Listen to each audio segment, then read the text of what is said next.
Hello and welcome to episode 9 of the Chronicles Express with me, Andy, from the Red Devil Chronicle. This week, United sink the villains and conquer the palace. If only it was that exciting. United chat coming up next. Happy Thursday all, welcome along, it's Andy from the Red Devil Chronicle with you this week. Unfortunately no studio, so that means no producer Joe and no Nick, so you are stuck with me I'm afraid.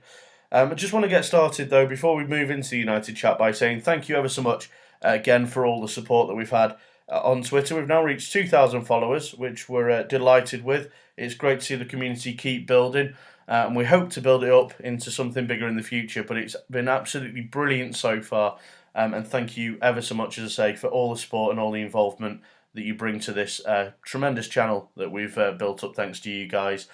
Now, there was a prize giveaway that we announced. It was when we reached 2,000 followers, we were going to give a prize away to anyone who retweeted the tweet that we put out there a couple of weeks back now as we approach the 2,000 mark. Now, I think what we're going to do with regards to the actual prize draw itself is leave it till we are back in the studio, because the next one that we do in the studio will be our 25th studio episode. And obviously, it'd be nice to have Nick and Joe there as the independent adjudicators when we decide who it is that wins the prize as well. So bear with us on that, but there will be a prize going to one of those of you that did retweet on that, so it is coming. Moving on though to the United chat itself, let's get into it and let's move away from the fun times and into reality. I think the most important thing to take away from the last week in terms of what we've seen on the pitch is that we played 2 games against struggling sides where we usually fall down, and we at least took the maximum points. We took the 6 points that were available. Other than that though, I can only report that the games were both the routine, dull and typically problematic games that we've seen all season from United, unfortunately. I was going to put a highlights package together to start the show, as you often hear from producer Joe we're in the studio. I couldn't quite come up with the sort of talented efforts that producer Joe manages to come up with though. So here's mine.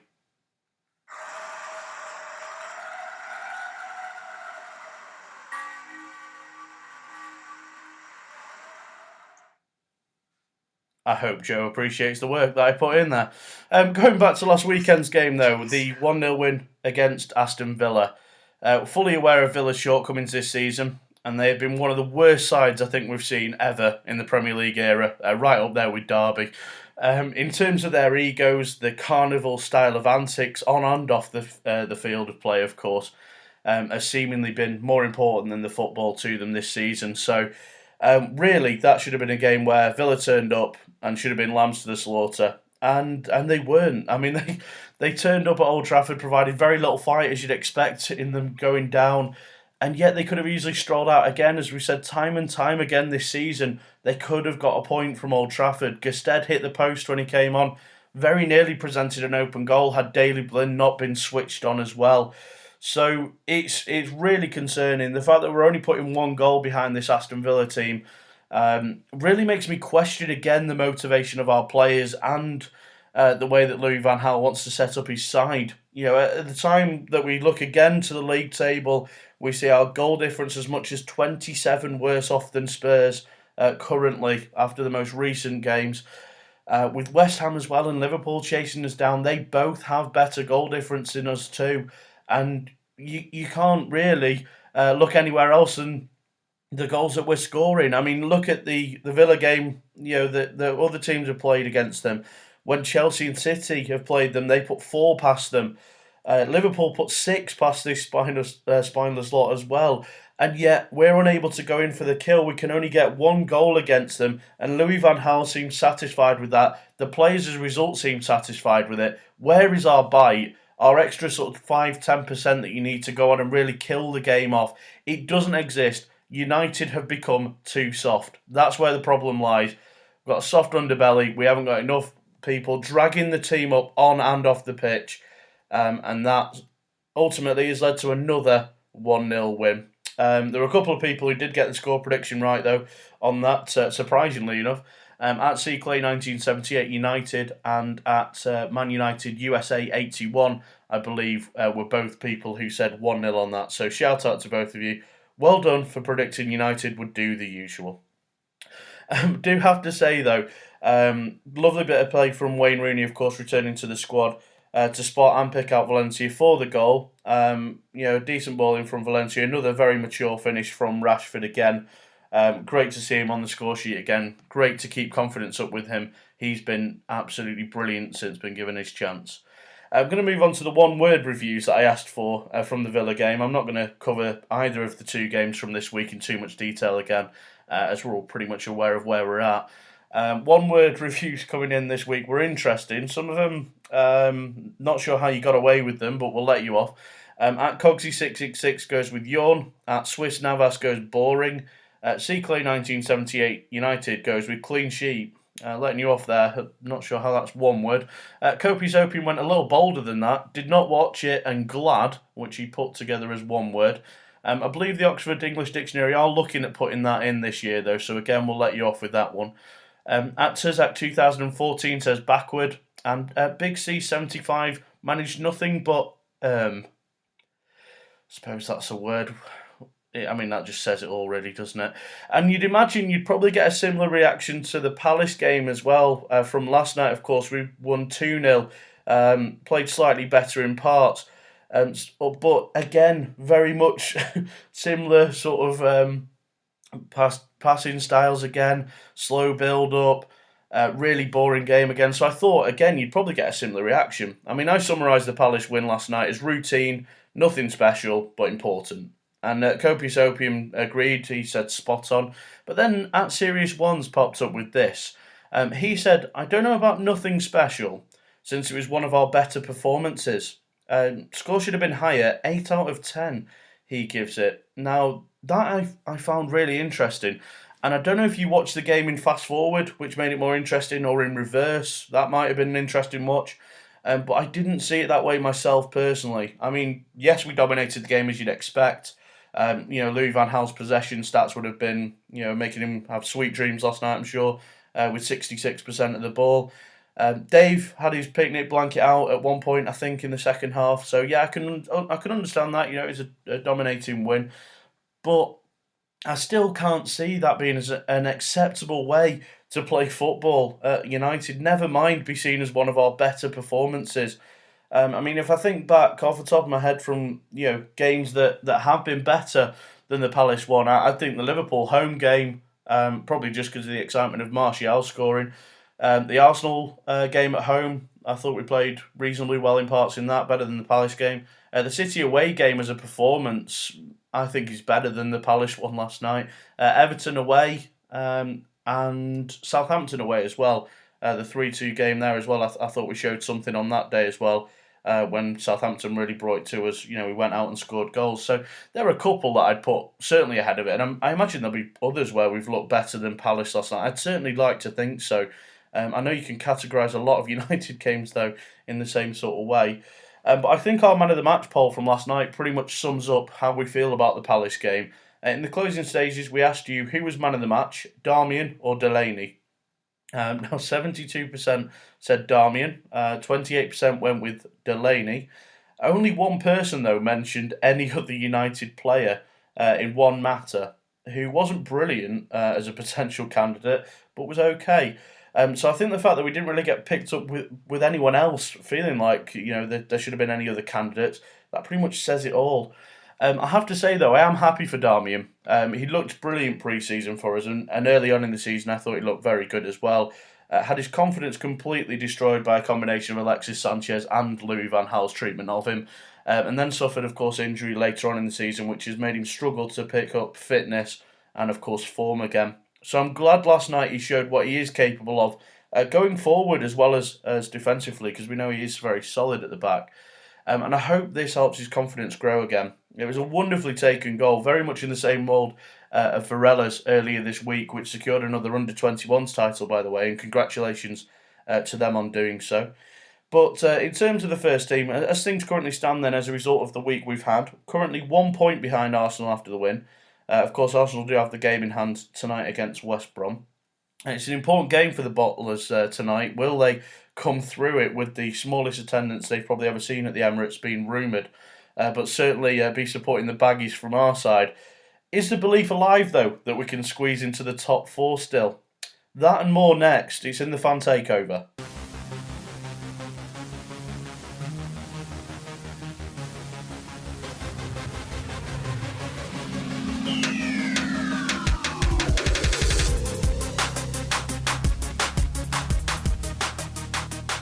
So it's every Monday at 12 o'clock. It's the Fan Takeover on Twitter at We Follow United.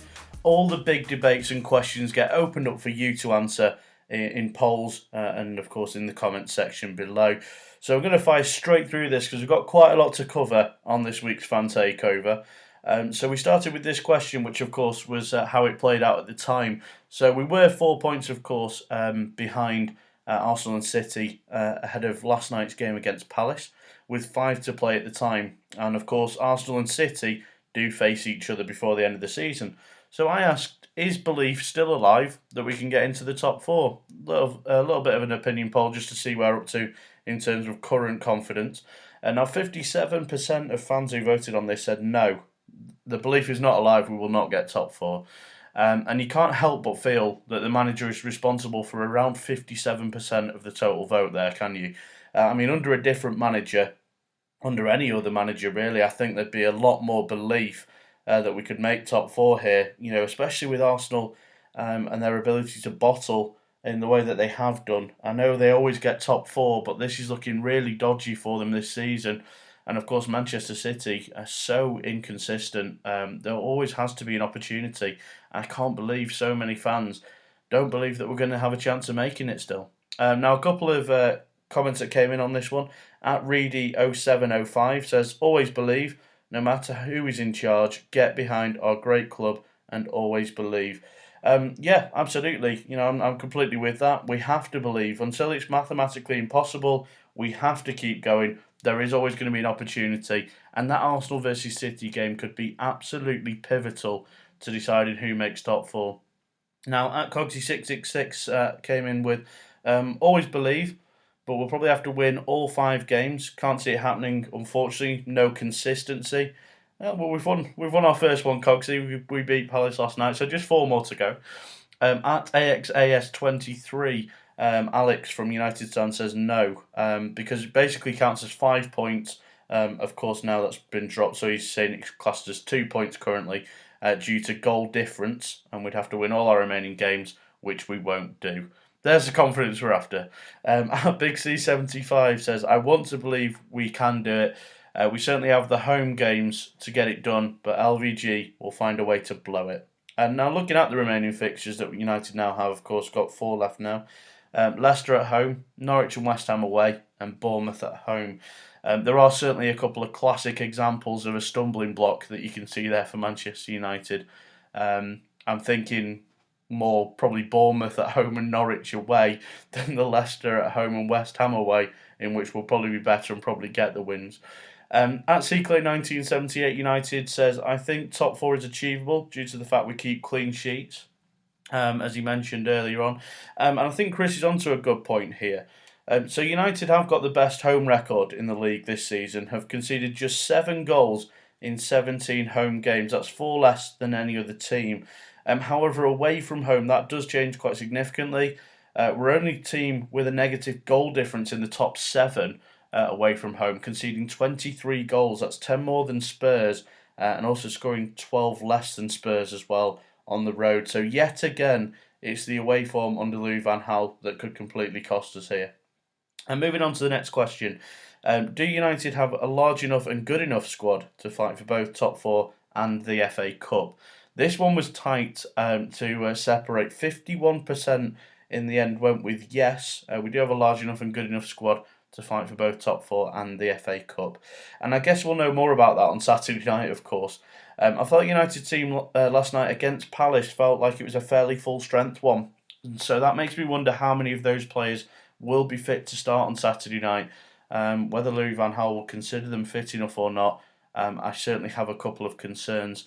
At Copious Opium came in with a comment on this one. He says, for top 4 and FA Cup against teams that remain, yes. For title challenge next season in Champions League, not a chance.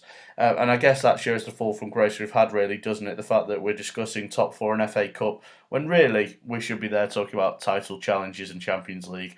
Good point, well made. Nazanto says, on paper, we're definitely able to do both, but we all know that's bollocks, is what he has to say on it. And as Chris pointed out on last week's podcast, football certainly isn't played on paper, completely understood. However, you do need to have more than 11 players to put down on that matchday squad list, and I worry on paper that we have a squad too thin to carry out both personally. That's the way I feel. At Man United USA 81 says, less injuries and some talented youth showing up pretty consistently. Comes down to tactics, in my opinion. Yeah, I think tactics will be vital, and we'll look more into how we'll set up against Everton on the weekend preview up after the fan takeover, but tactics will be hugely important against that Roberto Martinez side especially. Now, moving on to next question then. Who's got the most potential to be a success at United? Martial or Rashford? Martial got 74% of the vote, and I'm inclined to agree with that. Martial has done it over the whole season. He's been one of the few players to excite the fans, and although he is raw, and although I think Rashford looks a lot better in terms of movement, I think Martial looks the one that could be world class. At the ages that they're both at, though, obviously huge potential in both of them. And that tended to be the case in the comments that came in. At Cogsy666 asked if he could phone a friend, which we told him was fine, so long as he didn't call Martial or Rashford. At Man United USA 81 says Martial has done it all season so far, echoing the point made. But I hope both make it big. Certainly can't deny Rashford has been banging them in. Big C75 added, that's a toughie. I'll go with Rashford. No Martial. No Rashford. Got it. The one with the most potential is Marcus Martial. And building them into a one-man super machine definitely appeals to me. So thanks very much for that one, Chris. Moving on to the last question that we had from the fan takeover part of the show. Nobody from United made Player of the Year or Young Player of the Year shortlist. Did anyone justify making it? And if so, we asked you to comment who. Now, 64% of fans said yes. There were players that did, or at least one player that justified making it. I can think of two, certainly, Martial and De Gea, as obvious contenders within those categories. Goalkeepers do very rarely tend to make it, less so win it, unless they've ended up winning the league too. And whilst I'm not sure that I'd justify removing anyone from the list that we've seen, I'd certainly add Martial to the Young Player of the Season vote. I mean, this is the boy that won the Golden Boy Award this season, back at Christmas time, and he's not in the Premier League Young Player of the Year vote. Astounding, really, isn't it? A couple of comments on this one. At Cogsy666 went with David De Gea, Smalling and Martial, so a little greedy. At MUFC_Dave_21 says just Dave. At Miguel Gomez says only one close would be David De Gea. At F for Richard says Dave and Smalling. At Serious Ones says Rashford could have made Young Player shortlist and De Gea should have made the Player of the Year shortlist. We all know why. I'm surprised that Rashford makes the Young Player there and Martial doesn't, but there you go. Martial would miss out. A lot of people were saying David De Gea in there, and certainly been most important player for United this season, so no debates with that. Shooting then through a couple of polls from our new popular game that's only been running the last couple of weeks called Either Either or Either, whichever way you want to do it. So we're just going to shoot through a couple of these just to finish the fan takeover part of the show. These are good fun. So we just give you two options. Just fire through some serious and some fun questions just to see where you're up to. So starting, moving back to the Villa game, Louis van Gaal said that Villa are a defensively organised team. This means that Louis van Gaal is best suited to either the mental institution or comedy store. 62% of fans voting on this went with the mental institution. The other 38% went with the comedy store. Is Rashford ready for the Euros was the next one we had on there. 64% of fans said no, the other 36 going yes. I agree with the no's on this one. I hate the whole media circus around young English players just to build them up to knock them back down again. So I say let's keep Rashford out of it as long as possible. It worked out quite well holding Harry Kane back. He just came in with a couple of England appearances here and there. There's been a lot of hype around him, of course, but I think keeping him out of the limelight for a bit did help him. Moving on to the next one, we've had a bet, as some of you may have seen, with at C Clay 1978 United, of course, Chris Clay. This was at the start of the season. We bet that Rooney wouldn't score 3 hat-tricks for United this season. I believe he's still stuck on the one. So who's buying the drinks at the last game of the season against Bournemouth? 85% said Chris is buying them in. 15% went with Red Devil Chronicle. I don't know if Chris has got his family to vote on that one. I don't know how Chris's is so high there. Clearly, a lot of fans thinking in the last 5 games that we have remaining in all competition, Rooney's going to pick up the hat-tricks. We shall see. Should be an interesting last day of the season anyway. Jack Wilshere's recent embarrassment of a post shows that Jack is either probably injured or not a great historian. This, of course, Jack Wilshere deciding to put a post up about Arsenal. This is our club today and forever, or something like that was the post. And then decided to put the 3 statues, of course, from Old Trafford, the Busby Babes, outside. I don't know what he was thinking there, but there you go. And so 74% of fans on this said he's probably still injured, and 26% of fans said he's probably not a great historian. So that was the thoughts there. We asked you next, which feature do you want to come back to the podcast the most? News to the social world or the shootout? 50% split on both, so they're both coming back then from the look of things when we're next back in the studio.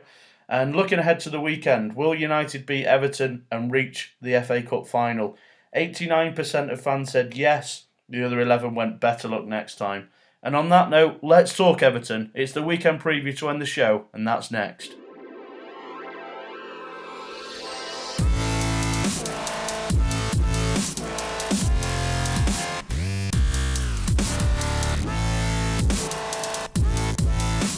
It's a Saturday 5:15 kickoff then. It's United versus Everton from Wembley. And what a farce that semi-finals are still held at Wembley, by the way, but that's for another day.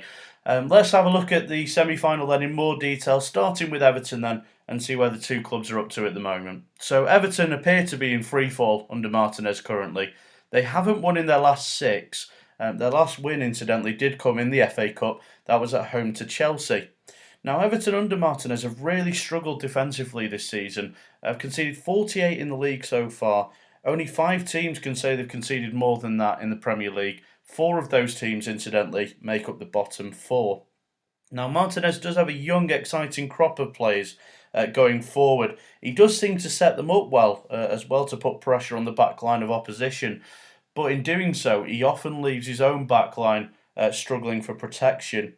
Now, of course, they're without Funes Mori, who was sent off in the derby against Liverpool. Jagielka and Stones also carrying injuries as well. Both could potentially be doubts to add to their already sort of threadbare defence. So they could really be up against it if we play it right. That being said, though, with Everton, the FA Cup has proved a bit of a route of escapism, perhaps in the same way that the Champions League was for us under David Moyes. Haven't seemed to feel any pressure here. Of course, some of their opponents have been a little easier than others. Everton on their way to the semi-final have beaten Dagenham and Redbridge so far, Carlisle, Bournemouth and Chelsea. Now, in those 4 games, they've scored 9 goals and they've conceded none. So in the FA Cup, they've almost completely reversed the problems that they've had defensively, which is really quite shocking.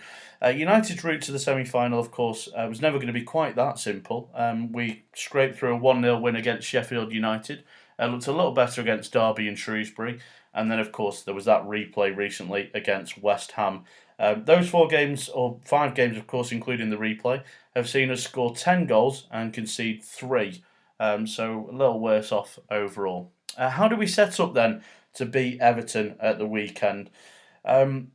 Well, for me, I think there's going to be potential problems, as I raised earlier on in the show, in that we played quite a strong team against Crystal Palace last night, and you wonder how many of those players will be fit and ready and at it to go 100% again on Saturday. You'd certainly hope they would be at this stage of the season, but I know Van Gaal and rotation, so I do worry, seeing the likes of Fellaini come on for the latter stages, that he could be an option. Here's how I'd go, though, in terms of my team. I would set up with the 4-2-3-1 for this one, just to put a lot of pressure on Everton defensively. So I'm going De Gea in goal. as ever. Varela, Smalling, Blind and Darmian as the back four. So Varela comes in, for me, did a really good job away at Spurs. Of course, hasn't played since then, so I'd bring him back in. Smalling and Blind have been solid as a partnership, and I don't think they were tested at all, really, by Palace last night, so I think they stay. And Darmian, you've got to keep the confidence going. He was brilliant against Palace, so let's keep him in the team. My midfield two is going to be actually the same as what started against Palace. Schneiderlin and Rooney. Schneiderlin has to be there. He's been absolutely solid for us all season and does all the dirty defensive work where he often doesn't get any credit. Wayne Rooney was taken off in the latter stages last night, so that makes me think he's going to start. And he performed reasonably well in midfield last night. Nothing too spectacular, but I'd keep him in there. He was okay. In terms of the three ahead of the two, I would go Young to the right. He's been so sparingly used. Of course, came on up front against Tottenham away, which has done him no favours, I'm sure, with the fans. But I would bring him in, get him on the right-hand side to add something a bit different. I think he'll be fresh down the right-hand side. Herrera only got 17 minutes against Crystal Palace from the bench, so he's going to be fresh and might offer a nice bit of interchange in terms of position with Rooney between the midfield and the number 10 role, so I'd like to see a bit of that. And then Martial from the left, of course, and Rashford up front. Provides no real surprises for those two finishing off the team, but certainly provides plenty of threat, you would hope. So to end the show then, in terms of score predictions, I think we'll take to the atmosphere of the big stage really well. Certainly hope so. I think Daley Blind's going to need another really good performance against Lukaku. He was brilliant in United's 1-0 win recently at Old Trafford against Everton. You could argue also from the other side that Lukaku didn't turn up, and that would be a more than fair enough argument. If Lukaku does turn up, which he's capable of doing so, he will cause us huge problems. However, I'm going to go positive. I'm going to go for United to win 2-0 and make it through to the final, where I think we're going to face Crystal Palace. I think they'll probably just about overcome Watford, and it seemed like they'd completely shut down last night in preparation for that game, so they're going to give it absolutely everything. It's a great opportunity for them to get to a cup final. And of course, what a cup final that would be. Of course, Manchester United against Crystal Palace. That would be an excellent one and give us a great chance for a trophy, albeit it shouldn't be priority. What do you think to the way that United should set up, though? And what do you think to the score prediction? Where are you going? Will United come through? And how do we conquer the Everton attacking threat that will come at us? Do let us know in the section below in the comments. Do also let us know at WeFollowUnited on Twitter about this and anything else that we've covered in this week's podcast. Now, thank you ever so much, as always, for listening. And as I say, for all the support that you've given us so far. Hopefully back to the studio soon. And hopefully we'll get a big win at the weekend at Wembley.